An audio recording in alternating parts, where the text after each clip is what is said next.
ప్రశ్నించే వారి గొంతును ప్రజల గొంతుకలను నొక్కేయాలనే మీ నిరాశ ఆరాటం ఈ చర్యల ద్వారా స్పష్టంగా కనిపిస్తోందని నటుడు ప్రకాష్ రాజ్ మరో ట్వీట్ చేస్తూ వీడియో విడుదల చేశారు.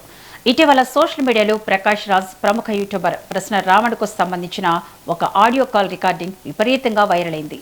ఈ ఆడియోను ఆంధ్రప్రదేశ్లోని ప్రభుత్వంలోని ఒక మంత్రి ప్రెస్ మీట్లో ప్రదర్శిస్తూ ఇది ప్రభుత్వాన్ని అస్థిరపరిచేందుకు జరిగిన పెద్ద కుట్ర అంటూ ఆయన ఆరోపించారు.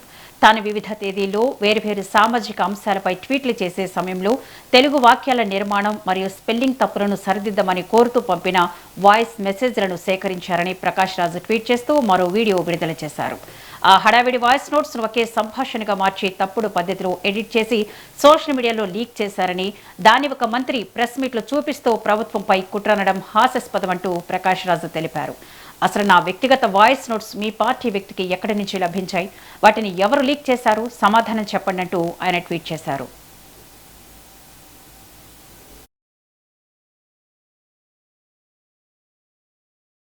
ప్రకాష్ రాజ్ రావణ్ మధ్య ఆడియో లీక్ అంటే వేరే వేరే సందర్భంలో వేరే వేరే డేట్స్ లో వేరే వేరే ఇష్యూస్ మీద నేను చేసే తెలుగు ట్వీట్స్, దాని సెంటెన్స్ స్పెల్లింగ్ కరెక్షన్స్ కోసం మాట్లాడుకున్న వాయిస్ మెసేజెస్ ని తీసుకుని దాన్ని సోషల్ మీడియాకి లీక్ చేసి తర్వాత దాన్ని ఎడిట్ చేసి ఒకే కాన్వర్జేషన్ గా మాట్లాడుతున్నారు ప్రభుత్వాన్ని దించడానికి అనే ఒక మినిస్టర్ ప్రెస్ మీట్ ఇస్తూ మీరు చేస్తున్న ఈ నాటకం ప్రభుత్వాన్ని ప్రశ్నించే ప్రతి నాయకుడిని ప్రశ్నించే నా గొంతుని జనాల గొంతుని నొక్కేయడానికి చేస్తున్న ప్రయత్నం అని చాలా క్లియర్ గా అర్థమవుతుంది. అంటే ఇలాంటి గాలి మాతల్ని సృష్టించి మీరు చేస్తున్న అక్రమ అరెస్టులు మీ దౌర్జన్యాన్ని నుంచి తప్పించుకోవడానికి ప్రయత్నిస్తున్నారా?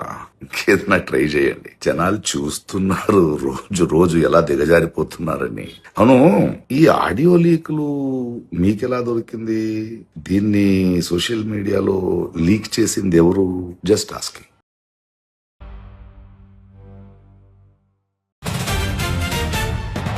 ప్రకాష్ రాజ్ రావణ్ మధ్య ఆడియో